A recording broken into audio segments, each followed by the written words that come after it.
जय हिंद दोस्तों। आप सभी का अपने चैनल K95 एग्जाम में स्वागत है। हमारा टॉपिक चल रहा था दोस्तों इंडियन ज्योग्राफी यानी भारतीय भूगोल से संबंधित आपका विविध टॉपिक यानी मिसलेनियस का टॉपिक चल रहा था। इससे पहले वाले लेक्चर में दोस्तों यानी 7वीं वाली क्लास में हमने विविध के कुछ महत्वपूर्ण तथ्यों को देखा था। आज के इस लेक्चर में यानी लास्ट क्लास आज का होगा 8वां लेक्चर, जो विविध का होगा, जो बेहद ही महत्वपूर्ण होगा आपका UP triple S C PET exam 2023 के एग्जाम के पॉइंट ऑफ व्यू से। आज के इस लेक्चर में बेहद ही महत्वपूर्ण वेरी इंपॉर्टेंट तथ्य होंगे। तो आज के इस लेक्चर में आज कंप्लीट हो जाएगा आपका विविध यानी मिसलेनियस। आज आपका ज्योग्राफी सेगमेंट कंप्लीट हो जाएगा पूर्ण रूप से। तो आइए स्टार्ट करते हैं आज के इस लेक्चर को विविध वाले। आइए दोस्तों तो स्टार्ट करते हैं आज के महत्वपूर्ण तथ्यों को। इससे पढ़ना बेहद ही आवश्यक है विविध वाले को जानना। तो आइए समझते हैं महत्वपूर्ण तथ्यों को। कछारी कछारी मिट्टी देश के 33.5% भागों के लिए लगभग 11 लाख वर्ग किलोमीटर क्षेत्र में विस्तृत है। प्राचीनतम काप मिट्टी क्षेत्रों को बांगर कहते हैं। यह तथ्य महत्वपूर्ण है, इसे नोट कर लीजिए अपने शार्ट नोट्स में, जैसा कि हर बार अपने लेक्चर में इस चीज़ को बताया जाता है ताकि एग्जाम टाइम सभी दोस्तों का बेहतर रिवीजन हो सके। नवीन काप मिट्टी नवीन काप मिट्टी क्या कहते हैं, इसे भी आप लोग नोट कर लीजिए। नवीन काप मिट्टी को या नवीन काप मिट्टी वाले क्षेत्रों को खादर कहा जाता है दोस्तों, और प्राचीनतम मतलब पुरानी वाले को बांगर और नवीन वाले को खादर कहा जाता है। ये तथ्य दोनों महत्वपूर्ण एग्जाम में बना हुआ है। यह विविध का टॉपिक है मिसलेनियस से। यहाँ से भी एक आध प्रश्न कभी देखने को मिल जाएंगे ये, क्योंकि ये विविध का है, क्योंकि सभी चीज़ों का ये समाहित है ज्योग्राफी का विविध। और आज का लास्ट टॉपिक होगा ज्योग्राफी कंप्लीट। उत्तर प्रदेश के गंगा यमुना दोआब एवं गंगा रामगंगा दोआब क्षेत्रों में बांगर एवं खादर विस्तृत है, इन दोनों में। आइए हम आगे बढ़ेंगे। जो भी महत्वपूर्ण तथ्य होंगे उसे हम लोग नोट करते हुए चलेंगे, और तथ्य तो काफ़ी है लेकिन इसमें जो भी महत्वपूर्ण होगा उसी को हम लोग कवर करेंगे।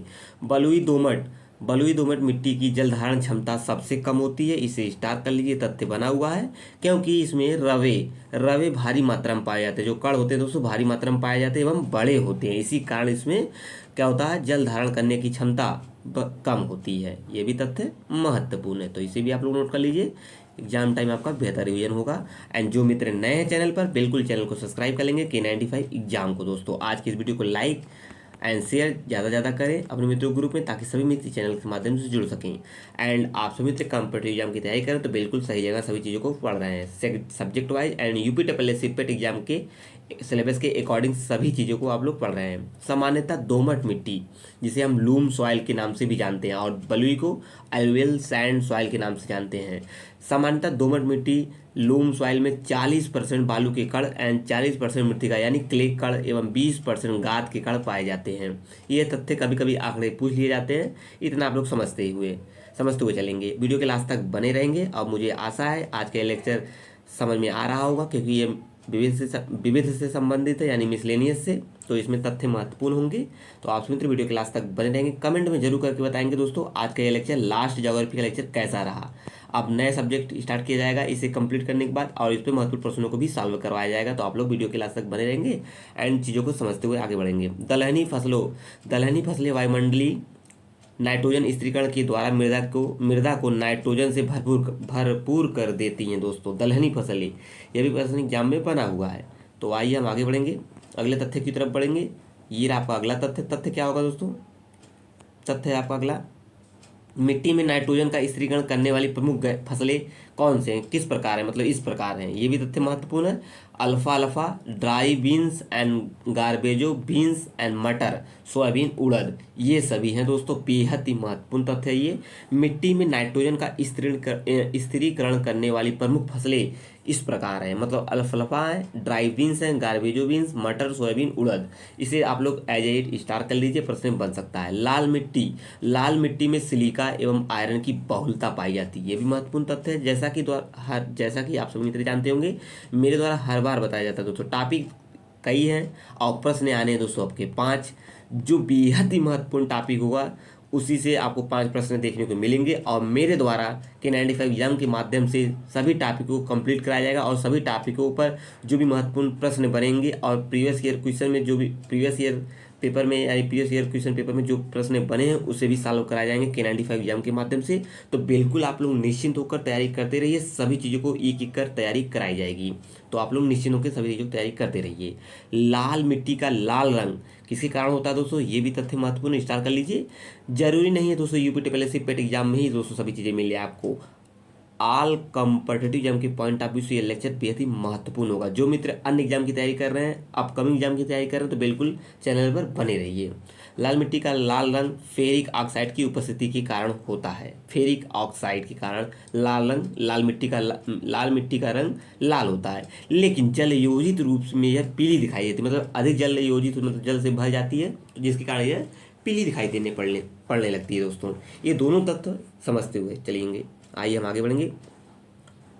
अगला तथ्य बनेगा चिकनी मिट्टी में जल धारण करने की जो क्षमता होती है दोस्तों सबसे अधिक होती है, इसे स्टार कर लीजिए। और बलुई मिट्टी में कम होती है। दोनों तथ्यों को कंपैरिजन में पढ़ते रहिए, याद भी आपको आसानी से होते रहेंगे। ज़्यादा मेरा उद्देश्य यही दोस्तों, ज़्यादा से ज़्यादा तथ्य आपको इसी लेक्चर में लास्ट वाली क्लास में ही याद हो जाए दोस्तों। और जब आप अपने तरीके से दूसरी तीसरी बार जब देखें तो आपको सहज महसूस हो, यानी ज़्यादातर तथ्य याद रहें उस समय भी। तो आइए हम आगे बढ़ेंगे, अगले तथ्य की तरफ मूव करेंगे दोस्तों। पौधों का सबसे अधिक पानी चिकनी मिट्टी में मिलता है। एंड मिट्टी का पीएच मान, इसे स्टार कर लीजिए, एज एट 7 से कम होता है। मिट्टी की अम्लीयता को तथा पीएच मान 7 से अधिक होता है। मिट्टी की क्षारीयता को बताता है दोस्तों। ये तथ्य अति महत्वपूर्ण होंगे, इसे स्टार कर लीजिए। ये तथ्य बना हुआ मिट्टी का पीएच मान कितना होता है, कैसे होता है, ठीक है। अधिक अम्लीय या अधिक क्षारीय मिट्टी सामान्य फसलों के लिए उपयुक्त नहीं होती, इसे आप लोग समझते हुए चलेंगे। कॉन्सेप्चुअल क्वेश्चन बनेगा तो यहाँ से आपको लाभ मिलेगा इस टॉपिक से। हर सब्जेक्ट को दोस्तों, जो भी हर सब्जेक्ट के अगर विविध होंगे तो सभी चीज़ों को हम विविध कंप्लीट कराएंगे। और ये ज्योग्राफी का विविध है तो इसे जानना बेहद ही आवश्यक है, क्योंकि विविध यहाँ से प्रश्न बने हुए हैं।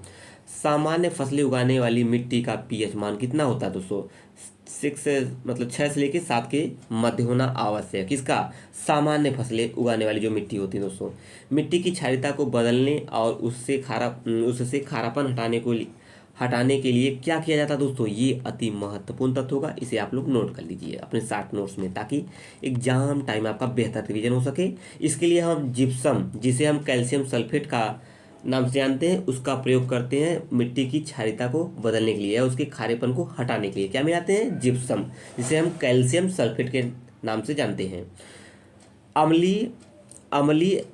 अधिक अम्लीय मिट्टी को कृषि योग्य बनाने के लिए क्या मिलाते हैं दोस्तों, अति महत्वपूर्ण, इसे भी स्टार्ट कर लीजिए। चूने का प्रयोग करते हैं दोस्तों, महत्वपूर्ण है, तथ्य याद कर लीजिए। एंड आइए आगे बढ़ेंगे। आप सभी मित्र वीडियो क्लास तक बने रहेंगे, मुझे आशा सभी चीज़ें आप लोग को समझ में आ रही होंगी। तो कमेंट में करके जरूर बताएंगे ये आज का 8वां लेक्चर ज्योग्राफी का कैसा लगा। ये लास्ट है, मतलब आज की इस लेक्चर में ज्योग्राफी पूर्णतः कंप्लीट हो गई और अब नेक्स्ट सब्जेक्ट स्टार्ट किया जाएगा। और आप लोग मित्र जरूर कमेंट बॉक्स में बता सकते हैं कौन सा सब्जेक्ट स्टार्ट किया जाए, और इस पर महत्वपूर्ण प्रश्नों को अब सॉल्व कराए जाएंगे टॉपिक वाइज। चाय बागानों, टी प्लांट के लिए गहरी, अम्लीय और अच्छे जल निकासी वाली मिट्टी की आवश्यकता होती है, सभी दोस्तों पता होगा। जल निकासी की पर्याप्त सुविधा के कारण ही चाय बागानों को पर्वतीय ढलानों पर लगाया जाता है, ये भी महत्वपूर्ण है। चंबल घाटी के क्षेत्र में जो खो और खड्डे का निर्माण होता है दोस्तों, उससे अवनालिका अपरदन के कारण होता है, ये भी तथ्य महत्वपूर्ण, इसे जानना बेहद ही आवश्यक है। आप लोग ज्योग्राफी पढ़ रहे हैं दोस्तों, तो कुछ तथ्य ऐसे होते हैं जिसे हमें जानना बेहद ही आवश्यक होता है। जल तथा वायु के प्रभावाधीन मृदा की ऊपरी परत कटकर बह जाने को क्या कहते हैं, मृदा अपरदन, जिसे हम सॉइल इरोजन के नाम से जानते हैं, ये भी तथ्य आप सभी से अवगत होंगे। मृदा अपरदन मुख्यतः वनस्पति विहीन एवं ढालू क्षेत्रों में अधिक होता है, सभी जानते होंगे, समझाने की कोई आवश्यकता नहीं है। भारी वर्षा वाले क्षेत्रों में अपरदन का कारक जल है, वहीं शुष्क और अर्ध शुष्क क्षेत्रों में इसका कारण है वायु, ये भी सभी दोस्तों पता होगा। जहाँ ज़्यादा जल होंगे दोस्तों वहाँ पे मृदा का अपरदन ज़्यादा कटाव होगा, और जहाँ अर्ध शुष्क क्षेत्र होंगे उसके कारण वहाँ वायु मृदा कटाव करती है दोस्तों, इस चीज़ से आप लोग अवगत होंगे। आइए हम नेक्स्ट कुछ फैक्ट की तरफ मूव करेंगे। अगला तथ्य बनेगा एग्जाम के पॉइंट ऑफ व्यू से, मृदा अपरदन प्राकृतिक कारणों का, मृदा अपरदन जो है दोस्तों प्राकृतिक कारकों का ही नहीं अपितु मानवीय क्रियाकलापों का भी परिणाम होता है। आप लोग कमेंट बॉक्स में बताएंगे कि चीज़ें कैसी लग रही हैं, और सिलेबस सभी चीज़ों को समझ में आ रहा है, और नेक्स्ट सिलेबस क्या होना चाहिए उस पर भी आप लोग कमेंट कर सकते हैं। ये तथ्य महत्वपूर्ण है क्योंकि इसमें मानवीय एवं प्राकृतिक कारणों का दोनों ही परिणाम है, इस चीज़ को समझते हुए चलेंगे। अगला तथ्य क्या बनेगा दोस्तों? अगला तथ्य बने जल ही अपरदन से उत्तर पश्चिम का सर्वाधिक प्रभावित क्षेत्र है। मतलब उत्तर प्रदेश का किसका? उत्तर पश्चिम का सर्वाधिक प्रभावित क्षेत्र है हिमालय का तराई प्रदेश, ठीक है। एंड जिस मिट्टी का रंध्र जितना छोटा होगा, मतलब उसके इसके जो छिद्र होते हैं जितना छोटा होगा उसमें कैसिका क्रिया उतनी ही प्रभावशाली होगी। ये चीज़ आप लोग जानते हुए चलेंगे। कुछ आपको एडिशनल तथ्य हैं दोस्तों ये सभी। जिस मिट्टी का रंध्र जितना बड़ा होगा उसमें कैसिका क्रिया उतना ही कम प्रभावी होगा। ये दोनों तत्व आप लोग जानते हुए चलेंगे और तुलनात्मक रूप से पढ़ेंगे तो चीज़ें ज़्यादा समझ में आएंगी। भूमि उपयोग में सुधार ही मृदा संरक्षण कहलाती है, सभी जानते हैं। और ये आपके आइए अगला तथ्य की तरफ बढ़ते हैं। केचुए मिट्टी के निर्माण और उसकी उत्पादकता में वृद्धि में विशेष योगदान देते हैं, सभी दोस्तों पता होगा। केचुओं को पारिस्थितिकी तंत्र का इंजीनियर कहा जाता है, ये तथ्य बन सकता है, स्टार कर लीजिए। एग्जाम टाइम आपका बेहतर रिवीजन हो सकेगा और सभी एग्जाम के पॉइंट ऑफ व्यू से ये लेक्चर महत्वपूर्ण भूमिका निभाएगा। तो जो मित्र अन्य एग्जामों की तैयारी कर रहे हैं तो बिल्कुल तटस्थ होकर इस चैनल पर बने रहिए और चैनल को जरूर सब्सक्राइब कर लीजिए, बेल आइकन को अवश्य ऑन कर दीजिए ताकि नई नई वीडियो का नोटिफिकेशन आपके पास पहुंचता है। और आज की इस वीडियो को ज़्यादा से ज़्यादा लाइक शेयर जरूर करते रहिए ताकि सभी मित्र चैनल के माध्यम से जुड़ सके। केंद्रीय मृदा लवणता अनुसंधान संस्थान बना हुआ प्रश्न है दोस्तों, स्टार कर लीजिए। केंद्रीय मृदा लवणता अनुसंधान संस्थान, central soil salinity research institute, जिसे हम CSIR करनाल हरियाणा की रिपोर्ट के अनुसार लवणी मृदा की दृष्टि से गुजरात सर्वाधिक क्षेत्रफल वाला प्रदेश है। यह तथ्य अति महत्वपूर्ण होगा ऑल कॉम्पिटिटिव एग्जाम के पॉइंट ऑफ व्यू से, तो बिल्कुल इसे मिस नहीं करेंगे। आइए वीडियो के लास्ट तक आप सभी मित्र बने रहेंगे, हम सभी चीज़ों को समझते हुए चलेंगे। क्षारीय मृदा की दृष्टि से उत्तर प्रदेश सर्वाधिक क्षेत्रफल वाला राज्य है। किससे? क्षारीय मृदा की दृष्टि से उत्तर प्रदेश का सर्वाधिक क्षेत्रफल वाला राज्य है, इसे स्टार कर लीजिए। एज इट एजोला एवं नील हरित शैवाल का उपयोग जैव उर्वरता के लिए में इसे तो इसको भी एज इट लर्न कर लीजिए, यह भी प्रश्न बेहद ही महत्वपूर्ण है। एजोला एवं नील हरित शैवाल का उपयोग जैव उर्वरता के रूप में किया जाता है। देखिए दोस्तों आने हैं 5 प्रश्न, तो फैक्ट महत्वपूर्ण कई हो जा रहे हैं दोस्तों, तो जरूरी नहीं है इसी एग्जाम की आप तैयारी करें, अन्य एग्जाम की भी तैयारी कर सकते हैं जो अपकमिंग है। तो सभी एग्जाम के पॉइंट ऑफ व्यू से महत्वपूर्ण फैक्ट जो है महत्वपूर्ण भूमिका निभाएंगे, तो बिल्कुल तटस्थ होकर सभी चीज़ों को पढ़ते रहिए। पॉटजॉल कोणधारी वन प्रदेशों में पाई जाने वाली मिट्टी है, तो इसे स्टार कर लीजिए। जो पॉटजॉल मिट्टी है कोणधारी वन में पाए जाते हैं। प्राचीन जलोढ़ मिट्टी जिससे ऊंचाई वाले भागों में पाई जाने वाली होती हैं उसे ही हम प्राचीन जलोढ़ मिट्टी कहते हैं, जिसे हम क्या कहते हैं आप लोग कमेंट बॉक्स में बता सकते हैं, इसे हम लोग पढ़ चुके हैं ऊपर। को राड़ की नाम से जाना जाता है। आइए हम आगे बढ़ेंगे, अगले तथ्य की तरफ मूव करेंगे दोस्तों। अगला तथ्य बनेगा भारत की मिट्टियों में रेगूर मिट्टियाँ बेसाल्ट लावा के अपक्षय के कारण निर्मित होती हैं। जो रेगुलर मिट्टियाँ होती हैं बेसाल्ट लावा के अपक्षय के कारण निर्मित होती हैं, मतलब उनका फॉर्मेशन होता है। स्टेनलेस स्टील बनाने में सामान्यतः क्रोमियम एंड निकल का प्रयोग किया जाता है, इसे स्टार कर लीजिए। प्रश्न बना हुआ है, जैसे तांबा पूछ लिया जाता है, निकल पूछ लिया जाता है, स्टेनलेस स्टील ये भी पूछा जा सकता है, तो इसमें क्रोमियम और निकल का प्रयोग किया जाता है। टाटा स्टील या टिस्को टाटा आयरन एवं स्टील कंपनी लिमिटेड भारत की प्रमुख लौह इस्पात कंपनी है, तो इसे आप लोग स्टार कर लीजिए। प्रश्न बना हुआ है, आप लोग किसी भी एग्जाम को उठा के देखेंगे प्रीवियस ईयर क्वेश्चन पेपर को, उसमें आपको मिल जाएगा। और जल्दी दोस्तों स्टार्ट किया जाएगा K95 एग्जाम के माध्यम से। इसके प्रीवियस ईयर क्वेश्चन पेपर हर शिफ्ट में जो भी महत्वपूर्ण प्रश्न बने हैं सब्जेक्ट वाइज हम देखेंगे सभी चीज़ों को, आप लोग निश्चित होकर तैयारी करते रहिए। आइए आगे बढ़ेंगे, अगला टॉपिक क्या है? टाटा नगर, जिसे हम जमशेदपुर में है ये स्थित है, जिसको टिस्को कारखाने की स्थापना वर्ष 1907 में हुई है। सभी जितने भी महत्वपूर्ण तथ्य बनेंगे एक ही लेक्चर में विविध को कंप्लीट करेंगे ताकि आप लोग को कहीं अलग से पढ़ने की आवश्यकता ना हो, एक ही जगह सभी चीज़ें आपको आसानी से मिल जाए। भिलाई स्टील प्लांट की स्थापना रूस के सहयोग से छत्तीसगढ़ में दुर्ग जिले में की गई थी, ये भी तथ्य महत्वपूर्ण है।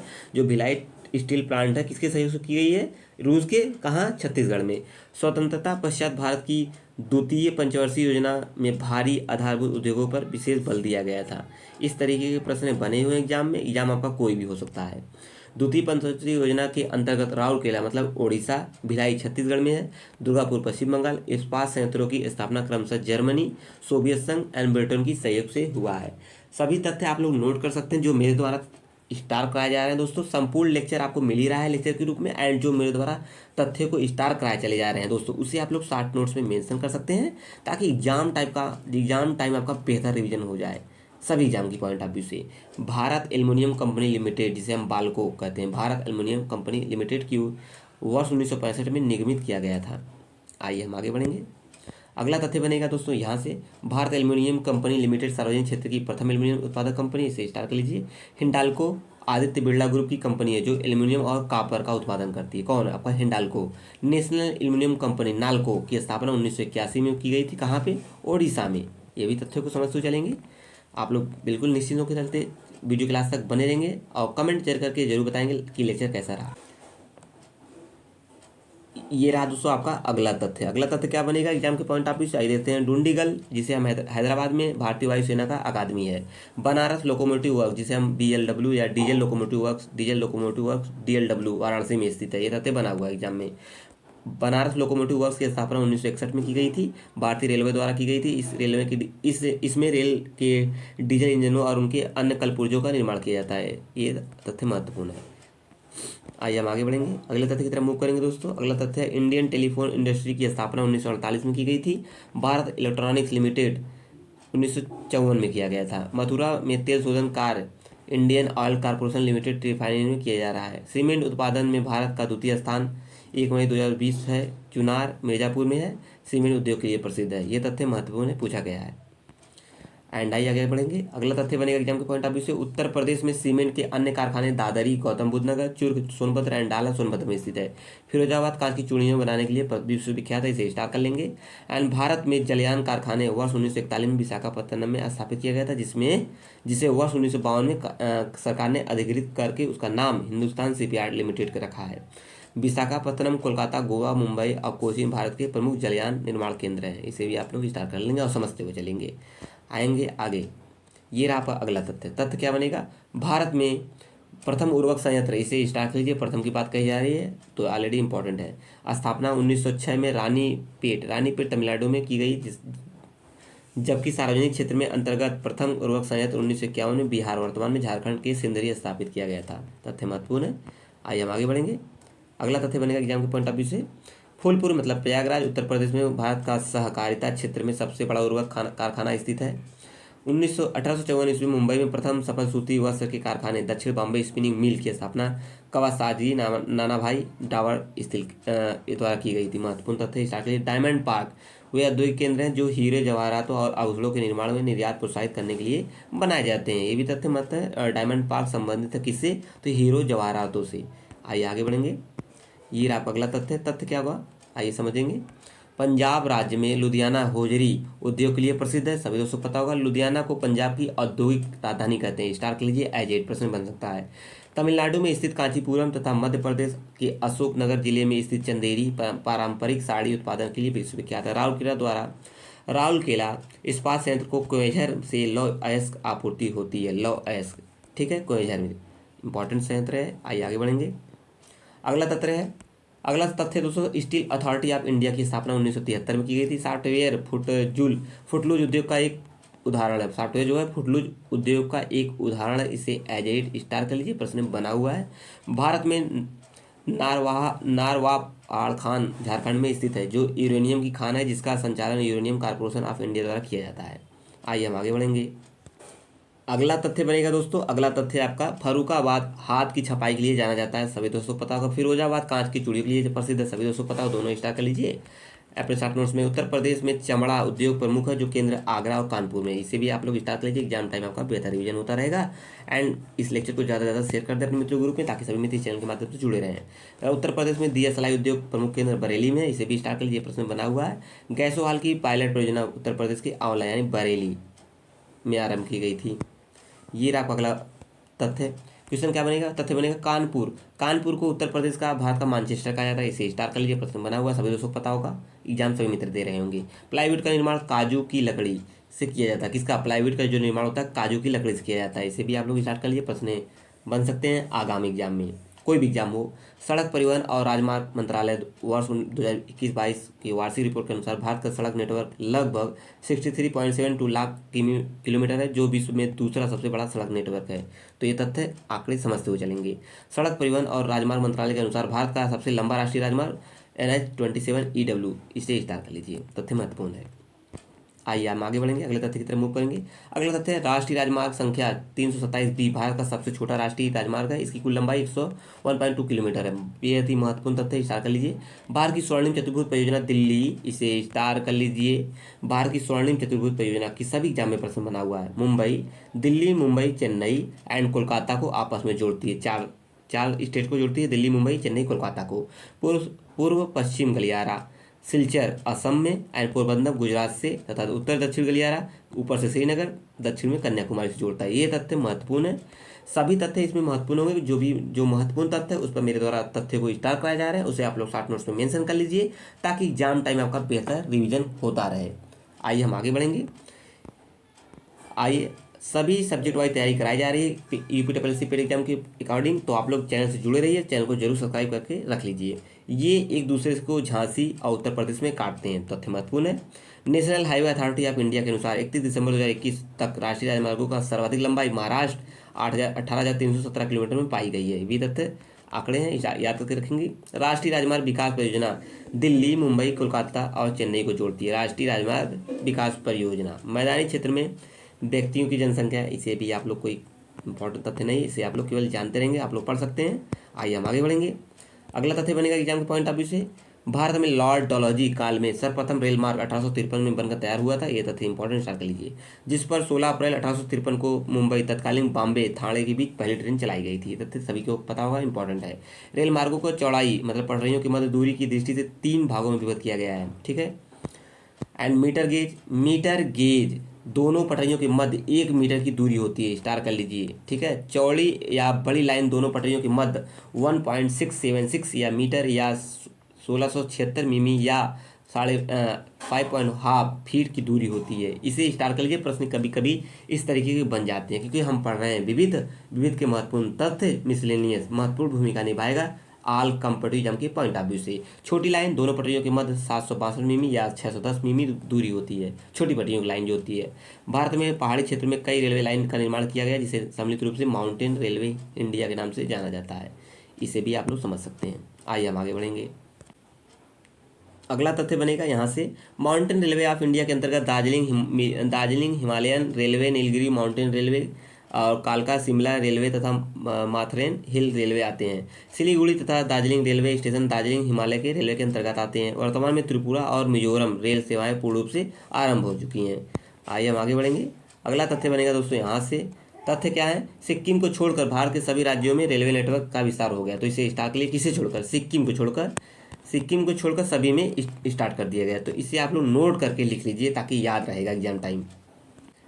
आइए देख लेते हैं दोस्तों रेलवे जोन एवं उनके मुख्यालय। एक तरफ जोन होंगे, दूसरी तरफ उनके मुख्यालय। Central railway CST Mumbai Maharashtra, पूर्व रेलवे कोलकाता पश्चिम बंगाल, पूर्व मध्य रेलवे हाजीपुर बिहार। सभी चीज़ों को हम समझते हुए चलेंगे, आप लोग नोट कर सकते हैं इसे। पूर्व तटीय रेलवे भुवनेश्वर उड़ीसा, कभी कभी यहाँ से प्रश्न एक बन जाता है। उत्तर रेलवे नई दिल्ली और दिल्ली। उत्तर मध्य रेलवे प्रयागराज उत्तर प्रदेश। उत्तर पूर्वी रेलवे गोरखपुर उत्तर प्रदेश एंड पूर्वोत्तर सीमांत रेलवे मालीगांव असम। और उत्तर पश्चिम रेलवे जयपुर राजस्थान। दक्षिण रेलवे चेन्नई तमिलनाडु। दक्षिण मध्य railway Secunderabad Andhra Pradesh. And next बनेगा यहाँ से आप लोग देख सकते हैं क्या बनेगा, दक्षिण पूर्व रेलवे गार्डन रीच कोलकाता पश्चिम बंगाल और दक्षिण पश्चिमी रेलवे हुबली कर्नाटक। दक्षिण पूर्व मध्य रेलवे बिलासपुर छत्तीसगढ़। पश्चिम रेलवे चर्चगेट मुंबई महाराष्ट्र। पश्चिम मध्य railway Jabalpur Madhya Pradesh. Kolkata metro railway Kolkata Paschim Bengal. And 18वां है दक्षिण तटीय रेलवे जो विशाखापत्तनम में है। ये 18 को आप लोग रीड करते रहिए, कभी कभी यहाँ से प्रश्न बने हुए हैं, इसके लिए मेरे द्वारा कहा जा रहा है आप लोग रीड करते रहेंगे। आएंगे आगे। अगला तथ्य बनेगा यहाँ से, दीनदयाल कांडला बंदरगाह कांडला क्रीक में अवस्थित है तथा यह कच्छ की खाड़ी के मुहाने में 90 किलोमीटर दूर गुजरात में अवस्थित है। इंपॉर्टेंट स्टार कर लीजिए। दीनदयाल कांडला एक प्राकृतिक बंदरगाह है, मतलब जो कांडला बंदरगाह कैसा बंदरगाह है, प्राकृतिक। यह प्रश्न में पूछा गया है। भारत का सबसे गहरा पत्तन विशाखापत्तनम है। इस तथ्य को स्टार करते हुए चलेंगे। यहाँ से तथ्य महत्वपूर्ण है, मर्मुगोहो पत्तन जुआरी नदी के मुहाने पर गोवा राज्य में स्थित है। ये भी महत्वपूर्ण तथ्य है, स्टार करते चलेंगे। जो मेरे द्वारा तैयारी कराई जा रही है दोस्तों, सभी चीज़ों को एज तैयारी करते रहेंगे। चेन्नई भारत का दूसरा सबसे बड़ा बंदरगाह है, स्टार कर लीजिए। मुंबई प्रथम पे मुंबई। और सबसे बड़ा कृत्रिम बंदरगाह कौन है दोस्तों? आपका चेन्नई। इसे आप लोग स्टार्ट करते हुए चलेंगे, इंपॉर्टेंट है। यह एक खुला सागरी बंदरगाह है। विशाखापत्तनम एक कोच्चि बंदरगाह प्राकृतिक बंदरगाह भी है, स्टार्ट कर लेंगे। जबकि तूतीकोरिन कृत्रिम मतलब आर्टिफिशियल है, तूतीकोरिन आर्टिफिशियल है। इन तथ्यों को आप लोग नोट करते हुए चलेंगे, तथ्य महत्वपूर्ण है तो बिल्कुल आप लोग इसे मिस नहीं करेंगे। काकीनाडा आंध्र प्रदेश का बंदरगाह नगर है। आइए हम आगे बढ़ेंगे। आइए दोस्तों कुछ अन्य तथ्य उसे भी देख लेते हैं। यह एंकरेज एवं डीप वाटर पोर्ट है। वर्तमान में कुल कितने भारत में प्रमुख बंदरगाह हैं? तो 12 हैं, जो निम्न है। यहाँ से आप लोग सभी चीज़ों को देख सकते हैं किस तरीके से हैं। सभी चीज़ों को यहाँ मेंशन किया गया है, आप लोग नोट कर सकते हैं। और उसके जो भी अन्य नाम दिए गए हैं ब्रैकेट में मेंशन किया गया है, उसे आप लोग बिल्कुल आप लोग नोट कर लीजिएगा। काम यहाँ से भी अगला है क्या है? कामराजगार एन्नौर देश का प्रथम निगमित बंदरगाह है, इसे स्टार कर लेंगे। खुला सागरी बंदरगाह जो उसे कहते हैं जहाँ जली पोत तट से दूर खुले सागर में ही लंगर डालते हैं, स्टार कर लेंगे। खुला सागरी बंदरगाह किसे कहते हैं? जहाँ जली पोत तट से दूर यानी खुले सागर में ही लंगर डालते हैं। जवाहरलाल नेहरू, जिसे हम नेहा सेवा पत्तन मुंबई बंदरगाह के दबाव को कम करने के लिए स्थापित किया गया था। महत्वपूर्ण तथ्य ये स्टार कर लेंगे। एंड भारतीय पर्यटन मंत्रालय ने भारत में पर्यटन को प्रोत्साहित करने हेतु अतुल्य भारत अवधारणा का उपयोग किया है, स्टार करेंगे इसे भी। आइए हम आगे बढ़ेंगे। अगला तथ्य बनेगा एग्जाम के पॉइंट ऑफ व्यू से क्या बनेगा? स्वर्णिम चतुर्भुज परियोजना का संबंध राजमार्ग से है, ये तथ्य बना हुआ स्टार कर लेंगे। भारत के बंदरगाहों में दीनदयाल, जिसे हम कांडला बंदरगाह के एक आयात नौभार इंपोर्ट कार्गो का उच्चतम टन भार संभालता है। कौन? आपका कांडला। सेतु समुद्रम परियोजना मन्नार की खाड़ी और पाक की खाड़ी को जोड़ती है। सेतु समुद्रम महत्वपूर्ण है। राष्ट्रीय अंतर्देशीय नौवहन संस्थान पटना में स्थित है। कहाँ पे? पटना में स्थित है। आइए आगे बढ़ेंगे। Yamuna express way greater Noida एवं आगरा तक है। जनरथ उत्तर प्रदेश सरकार द्वारा प्रारंभ की गई निम्न लागत एसी बस को नाम दिया गया जनरथ। महत्वपूर्ण तथ्य है। भारत में 1850 ईस्वी में सर्वप्रथम टेलीग्राफ सेवा कलकत्ता और डायमंड हार्बर को भी शुरू की गई थी भारत में 1850। इंपॉर्टेंट है। जो इस प्रकार के तथ्य हैं दोस्तों आपको विविध में ही मिलेंगे, क्योंकि यहाँ से प्रश्न बनते हैं। मध्य प्रदेश में सर्वाधिक अनुसूचित जनजाति है मध्य प्रदेश में। और कभी अन्य एग्जाम होता है दोस्तों, वहाँ से बहुत से प्रश्न आपको विविध से ही मिलते हैं। चित्रकूट में प्रथम विकलांग विश्वविद्यालय स्थापित किया गया है, चित्रकूट में स्टार्ट कर लेंगे। गुरु गोविंद सिंह स्पोर्ट कॉलेज की स्थापना उत्तर प्रदेश में लखनऊ में की गई, इसे भी आप लोग स्टार्ट कर लेंगे ताकि एग्जाम टाइम आपका बेहतर रिवीजन हो सके। आइए दोस्तों अगले तथ्य देखते हैं। उत्तर प्रदेश में कंप्यूटर एडेड डिजाइनिंग परियोजना का केंद्र लखनऊ में है। उत्तर प्रदेश में बायोटेक लखनऊ में महत्वपूर्ण तथ्य है। गोकुल बैराज परियोजना उत्तर प्रदेश की पेयजल परियोजना महत्वपूर्ण है। चास नामक बुंदेलखंड में बहुत मात्रा में पाई जाती है। क्या? चलास। भारत का सबसे प्राचीन उद्योग सूती वस्त्र, सभी दोस्तों पता होगा एज एट, सभी चीज़ों को नोट कर लीजिए। यहाँ से दोस्तों देखेंगे भारत में सर्वाधिक बड़ा एंड लंबा ऊंचा, यहाँ से कभी कभी का प्रश्न बनते हैं। सबसे ऊंची चोटी दोस्तों गार्डविन आस्टीन है, बिल्कुल स्टार कर लेंगे। सबसे लंबी सड़क ग्रैंड ट्रैंक रोड है, सभी दोस्तों पता होगा। ठीक है, यहाँ से सभी चीज़ों को हम मेंशन करते हुए चलेंगे, आप लोग निश्चिंत होकर तैयारी करते रहेंगे। सबसे लंबी नदी गंगा नदी। एंड सबसे बड़ा म्यूजियम इंडियन म्यूजियम कोलकाता। सबसे बड़ा जिला कच्छ जिला गुजरात। सबसे बड़ा बांध टिहरी बांध, सभी दोस्तों जो उत्तराखंड में है। तो यहाँ से कभी कभी प्रश्न बने एग्जाम आपका कोई भी हो। सबसे बड़ा रेगिस्तान थार रेगिस्तान जो राजस्थान में है। सर्वाधिक वर्षा का स्थान मानसेरा मेघालय में पाया जाता है। सबसे बड़ा गुंबज गोल गुंबज बीजापुर में। सबसे लंबा रेलवे प्लेटफॉर्म तो गोरखपुर उत्तर प्रदेश का। भारत का सबसे लंबी सहायक नदी यमुना नदी। भारत का सर्वोच्च सम्मान कौन है? आपका भारत रत्न है। आइए आगे बढ़ेंगे, सभी चीज़ों को हम एक नज़र में देखते हुए चलेंगे ताकि एग्जाम टाइम आपका रिवीजन हो सके। सबसे बड़ा पशु मेला सोनपुर बिहार में। सबसे ऊंची मीनार कुतुब मीनार दिल्ली में। भारत का सबसे सौर सम्मान परमवीर चक्र महत्वपूर्ण है। सबसे बड़ा गुरुद्वारा स्वर्ण मंदिर एंड अमृतसर में है। सबसे अधिक ऊंचाई पर स्थित युद्ध स्थल सियाचिन ग्लेशियर, सभी दोस्तों पता होगा, स्टार करते चलेंगे। भारत का सबसे बड़ा नदी द्वीप माजुली द्वीप जो ब्रह्मपुत्र नदी पर पाया जाता है असम में। ठीक है दोस्तों, आइए आगे बढ़ेंगे। आइए अगला तथ्य लास्ट आज का तथ्य बनेगा। क्या है तथ्य है दोस्तों आपका? सबसे अधिक मार्ग बदलने वाली नदी महत्वपूर्ण है, स्टार कर लेंगे। एग्जाम टाइम आपका बेहतर विजन होता रहेगा। कोसी नदी। यहाँ पे जितने भी तथ्य दोस्तों बताए गए हैं एग्जाम के पॉइंट ऑफ व्यू से बेहद ही महत्वपूर्ण, सभी को आप लोग एज इट रट लीजिएगा। रटना तो शब्द बेहद ही खराब है, आप लोग चीज़ों को बार बार दोहरा लेंगे तो एग्जाम टाइम आपका बेहतर विजन हो जाएगा और आपको ऑप्शन मिलेगा तो आपको कन्फ्यूजन की स्थिति पैदा नहीं होगी। तो आज बताएंगे आज का लेक्चर कैसा रहा। आपसे दोस्तों आपका जो ज्योग्राफी है, जियोग्राफी जो सब्जेक्ट है दोस्तों, ये आज समाप्त पूर्ण रूप से कंप्लीट हो गई ज्योग्राफी। तो बिल्कुल आप लोग बताएंगे नेक्स्ट कमेंट में करके कि अब अगला सब्जेक्ट क्या स्टार्ट किया जाएगा। आपके अकॉर्डिंग सभी चीज़ें चलाई जाएंगी, आप लोग जरूर बताएंगे नेक्स्ट सब्जेक्ट क्या होगा दोस्तों। ठीक, नेक्स्ट सब्जेक्ट क्या होगा। और जो मित्र नए थे चैनल को जरूर सब्सक्राइब कर लेंगे। अब मिलेंगे नेक्स्ट वीडियो में, तब तक के लिए आप सबका बहुत बहुत धन्यवाद। जय हिंद जय भारत। थैंक यू दोस्तों।